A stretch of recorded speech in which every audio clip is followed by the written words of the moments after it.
नमस्कार विद्यार्थी मित्रो, सेतू अभ्यासक्रम अर्थात ब्रिज कोर्सच्या 5व्या दिवसामध्ये मी आपले सर्वांचे स्वागत करतो. मित्रो, या 5व्या दिवसामध्ये आपल्याला रेषा आणि कोन या घटका अंतर्गत येणारा उपघटक म्हणजेच रेषाखंड, किरण आणि कोनांच्या जोड्या जरा विचार करूया विद्यार्थी मित्रो. परस्परांना छेदणाऱ्या रेषांमुळे तयार होणाऱ्या कोनांच्या जोड्यांचा विचार करूया. महत्त्वाचे मुद्दे यामध्ये आपल्याला सांगता येतील. कोनांच्या जोड्या. या कोनांच्या जोड्यांमध्ये पहिला जो प्रकार आहे तो म्हणजेच संलग्न कोन किंवा लगतचे कोन. या जेव्हा दोन कोन संलग्न असतात तेव्हा त्या दोन कोनांमध्ये, समजा हे दोन कोन आहेत, या आकृतीमध्ये कोन AOB व कोन BOC हे दोन कोन दिसत आहेत. या दोन कोनांमध्ये काय गोष्टी सामायिक आहेत म्हणून ते संलग्न कोन आहेत. जसे हे दोन कोन संलग्न आहेत, कोन AOB व कोन BOC. या दोन संलग्न कोनांमध्ये पहिली गोष्ट सामायिक शिरोबिंदू असतो, जिथे O इथे त्या दोघं कोनांचा सामायिक शिरोबिंदू आहे. त्यानंतर एक बाजू जसं किरण OB इथे त्या दोघं कोनांमध्ये सामायिक आहे आणि आंतरभाग जे आहेत हे आंतरभाग विभिन्न असतात. म्हणजे AOB या कोनाचा हा आंतरभाग आणि BOC या कोनाचा हा आंतरभाग दोघं विभिन्न आहेत. त्यानंतर दुसरा प्रकार आहे कोनांच्या जोड्यांमध्ये रेषीय जोडीतील कोन. जेव्हा संलग्न कोनांच्या जोडीमधील दोन्ही कोनांच्या मापांची बेरीज 180 अंश असते तेव्हा ते रेषीय जोडीतील कोन असतात. जसे या म्हणजेच प्रत्येक रेषीय जोडीतील कोन हे संलग्न कोन असतात, परंतु संलग्न कोनांची जोडी ही रेषीय जोडीतील कोन असतीलच असे नाही. बघा, जे प्रत्येक रेषीय जोडीतील कोन हे संलग्न असतातच, कारण संलग्न कोन जे आहेत त्या कोनांचे सर्व गुणधर्म या रेषीय जोडीतील कोनांमध्ये येतात. म्हणून रेषीय जोडीतील कोन हे संलग्न कोन असतातच, परंतु संलग्न कोनांची जोडी ही रेषीय जोडीतील कोन असतीलच असे नाही. जसे ही आकृती बघा, या आकृतीमध्ये कोन BOD आणि कोन DOA हे काय आहेत? संलग्न कोनसुद्धा आहेत आणि रेषीय जोडीतील कोन आहे. त्याचप्रमाणे कोन AOC आणि कोन BOC हे सुद्धा संलग्न कोनसुद्धा आहे आणि रेषीय जोडीतील कोनसुद्धा आहे. इथे सुद्धा कोन BOC आणि कोन AOB हे दोघं संलग्न कोन आहेत. म्हणजे आकृती A मध्ये कोन BOD आणि कोन AOD, तसेच आकृती B मध्ये कोन AOB आणि कोन COB हे परस्परांचे रेषीय जोडीतील कोन आहेत असं म्हणता येईल रेषीय जोडीतील कोनांच्या व्याख्येवरून. त्यानंतर आहे पूरक कोन. जेव्हा दिलेल्या कोनांच्या जोडीमधील दोन्ही कोनांच्या मापांची बेरीज 180 अंश असते तेव्हा ते परस्परांचे पूरक कोन असतात.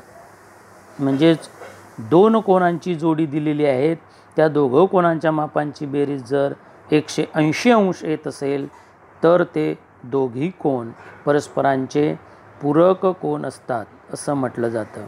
म्हणजेच प्रत्येक रेषीय जोडीतील कोन हे पूरक कोन असतात, परंतु प्रत्येक पूरक कोनांची जोडी ही रेषीय जोडीतील कोन असतीलच असे नाही. पूरक कोनांची व्याख्या काय आहे? दोन कोनांच्या मापांची बेरीज 180 अंश असेल तर ते परस्परांचे पूरक कोन असतात. आता मागच्या मुद्द्यामध्ये आपण बघितलं रेषीय जोडीतील कोनांच्या मापांची बेरीज 180 असते, म्हणजेच प्रत्येक रेषीय जोडीतील कोन हे पूरक कोन असतातच असतात, परंतु प्रत्येक पूरक कोनांची जोडी ही रेषीय जोडीतील कोन असतीलच असे नाही. आता बघा, हे बघा, इथे बघा, ही जे कोन आहेत या दोघं कोनांच्या मापांची बेरीज 180 आहेत, म्हणजेच हे परस्परांचे पूरक कोनसुद्धा आहेत आणि रेषीय जोडीतील कोनसुद्धा आहेत. इथे बघा, कोन CPDचं माप आहे 146 अंश, कोन AOBचं माप आहे 34 अंश. दोघं कोनांच्या मापांची बेरीज किती झाली? 180. म्हणजेच हे परस्परांचे पूरक कोन आहेत, परंतु ते रेषीय जोडीतील कोन नाही. म्हणजे या आकृतीमध्ये जे दोन कोन दाखवलेले आहेत ते दोन कोन रेषीय जोडीतील कोन आणि पूरक कोन दोन्ही आहेत.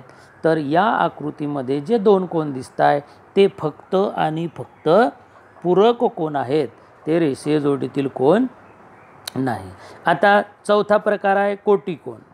जेव्हा दिलेल्या कोनांच्या जोडीमधील दोन्ही कोनांच्या मापांची बेरीज 90 अंश असते तेव्हा ते परस्परांचे कोटी कोन असतात. लक्षात घ्या, पूरक कोन आणि कोटी कोनांच्या व्याख्येत फरक बघा. पूरक कोनांच्या मापांची बेरीज 180 असते तर कोटी कोनांच्या मापांची बेरीज 90 अंश असते. म्हणजे जेव्हा दोन कोनांच्या मापांची बेरीज 90 अंश असते तेव्हा ते परस्परांचे कोटी कोन असतात. ही आकृती बघा, या आकृतीमध्ये जे दोन कोन दिसत आहेत, एका कोनाचं माप 60 अंश आहे, दुसऱ्या कोनाचं माप 30 अंश आहे. इथे हे दोघं कोन 90 अंश बेरीज होते, म्हणून हे दोघं कोन परस्परांचे कोटी कोन आहेत. या दुसऱ्या आकृतीत बघा, इथे सुद्धा एका कोनाचं माप 40 अंश आहे, दुसऱ्याचं 50 अंश आहे. दोघांची बेरीज केली तर 90 अंश असतं, म्हणजेच हे दोघं कोनसुद्धा काय आहेत? कोटी कोन आहेत परस्परांचे. आता इथे या आकृतीमध्ये ते कोटी कोनसुद्धा आहेत आणि संलग्न कोनसुद्धा आहेत. ते कोटी कोनसुद्धा आहेत आणि संलग्न कोन आहेत. या आकृतीमध्ये हे दोघं कोन पूरक कोनसुद्धा आहेत, रेषीय जोडीतील कोनसुद्धा आहेत आणि संलग्न कोनसुद्धा आहेत. या गोष्टी आपण लक्षात घ्या. त्यानंतर पाचवा प्रकार आहे कोनांच्या जोडीमधील विरुद्ध कोन. आता विरुद्ध कोन, जेव्हा दिलेल्या दोन्ही कोनांच्या बाजूंपासून विरुद्ध किरणांच्या दोन जोड्या तयार होतात तेव्हा ते परस्परांचे विरुद्ध कोन असतात. जसं या आकृतीमध्ये कोन AOD आणि कोन BOC या दोघं कोनांमुळे किरण OA आणि किरण OB ही एक विरुद्ध कोनांची जोडी तयार झालेली आहे. त्याचप्रमाणे किरण OC आणि किरण OD ही दुसरी विरुद्ध किरणांची जोडी तयार झालेली आहे. तेव्हा येथे कोन AOD आणि कोन BOC हे परस्परांचे विरुद्ध कोन आहेत. बघा, आकृतीमध्ये कोन AOC आणि कोन BOD ही विरुद्ध कोनांची जोडी आहे. म्हणजे कोन AOD कोन BOC ही एक विरुद्ध कोनांची जोडी आणि कोन AOC आणि कोन BOD ही दुसरी विरुद्ध कोनांची जोडी आहेत. बघा, कोन AOD आणि कोन BOC ही सुद्धा विरुद्ध कोनांची जोडी आहे. विरुद्ध कोन नेहमी एकरूप असतात. म्हणजेच कोन AODचं माप जर 30 अंश असेल तर कोन BOCचं मापसुद्धा 30 अंश असतं. कोन AOCचं माप जर 150 अंश असेल तर कोन BODचं मापसुद्धा 150 अंश असतं. म्हणजे विरुद्ध कोन नेहमी एकरूप असतात. ही गोष्ट तुम्ही लक्षात ठेवा. आता स्वाध्याय बघा यावरचा. खालील प्रश्नांची विचारपूर्वक आकृती काढा व आकृतीला अनुसरून उत्तरे लिहा. आपण या 5 प्रश्नांपैकी 1-2 प्रश्नांची प्रत्यक्ष विचारपूर्वक आकृती कशी काढायची ते तुम्हाला मी सांगतो आणि बाकीची उदाहरणं तुम्ही घरी सोडवायची आहे.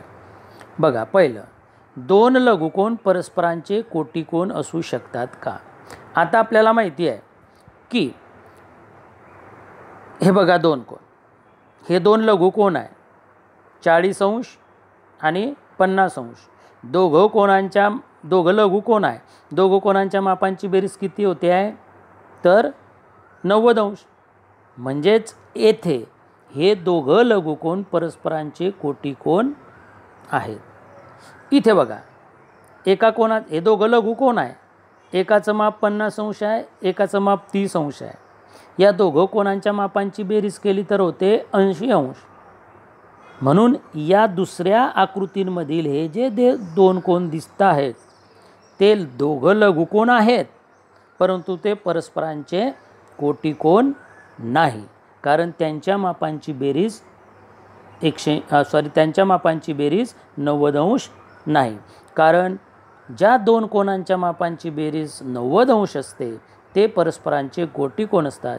या पहिल्या आकृतीतील दोघं लघुकोनांच्या मापांची बेरीज 90 अंश येते, म्हणून ते परस्परांचे कोटिकोन आहेत. आणि या दुसऱ्या आकृतीमध्ये दोघं लघुकोनांच्या मापांची बेरीज 90 अंश नाही, म्हणून ते परस्परांचे कोटिकोन नाही. आकृती ए बघा, आकृती बी बघा, तेच इथे दिलेलं आहे. आकृती ए मध्ये दोन्ही कोनांच्या मापांची बेरीज 90 अंश आहे, म्हणून हे दोन्ही कोन परस्परांचे कोटिकोन आहेत.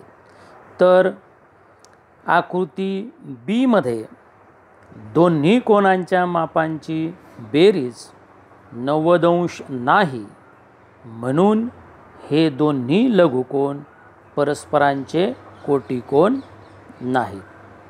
म्हणजेच जेव्हा 2 लघुकोनांच्या मापांची बेरीज 90 अंश असते तेव्हाच ते लघुकोन परस्परांचे कोटिकोन असू शकतात, असं आपल्याला उत्तर लिहिता येईल. त्यानंतर बघा, हे खालची जी 2 उदाहरणं आहेत तुम्ही सोडवायची आहे. 2 विशालकोन परस्परांचे पूरक कोन असू शकतील का? तर बघा, आपल्याला माहिती आहे की जेव्हा दिलेल्या कोनांच्या जोडींमधील दोन्ही कोनांच्या मापांची बेरीज 180 अंश असते तेव्हा ते परस्परांचे पूरक कोन असतात. आता इथे बघा, या कोनाचं माप 140 अंश आहे, या कोनाचं माप 120 अंश आहे, बरोबर.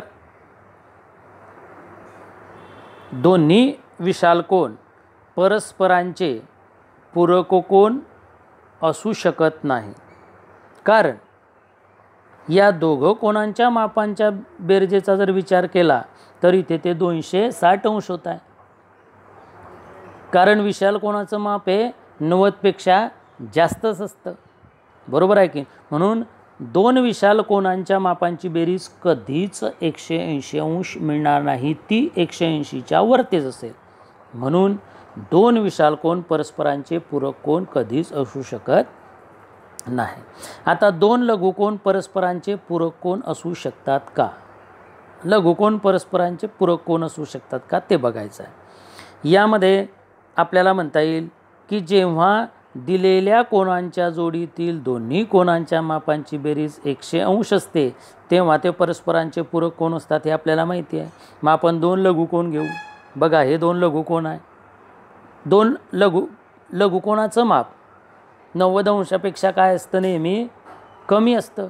म्हणून 2 लघुकोनांच्या मापांची बेरीज 180 येणं शक्यच नाही. म्हणून 2 लघुकोन परस्परांचे पूरक कोन असणं सुद्धा शक्य नसतं. म्हणजेच 2 लघुकोनांच्या मापांची बेरीज जास्तीत जास्त ही 90 अंश असते, ते 180 येणारच नाही, जास्तीत जास्त फक्त 90 अंशच असते. आणि म्हणून 2 लघुकोन परस्परांचे पूरक कोण असू शकत नाही. विद्यार्थी मित्रो, प्रश्न क्रमांक 4, 2 संलग्न कोण परस्परांचे कोटी कोण कधी असतील? आणि प्रश्न क्रमांक 5, 2 विशाल कोण परस्परांचे रेषीय जोडीतील कोण असू शकतील का? या दोघं प्रश्नांसाठी तुम्ही समर्थक अशा आकृती काढून त्या आकृतीच्या अनुषंगानं तुम्ही उत्तरं लिहायची आहेत.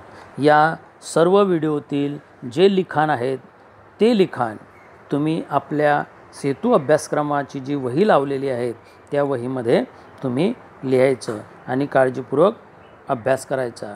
विद्यार्थी मित्रो, माझा व्हिडिओ तुम्हाला आवडला असेल तर माझ्या यूट्यूब चॅनलला लाईक करा, शेअर करा, सबस्क्राईब करा. तोपर्यंत तुम्हाला अभ्यासासाठी हार्दिक शुभेच्छा.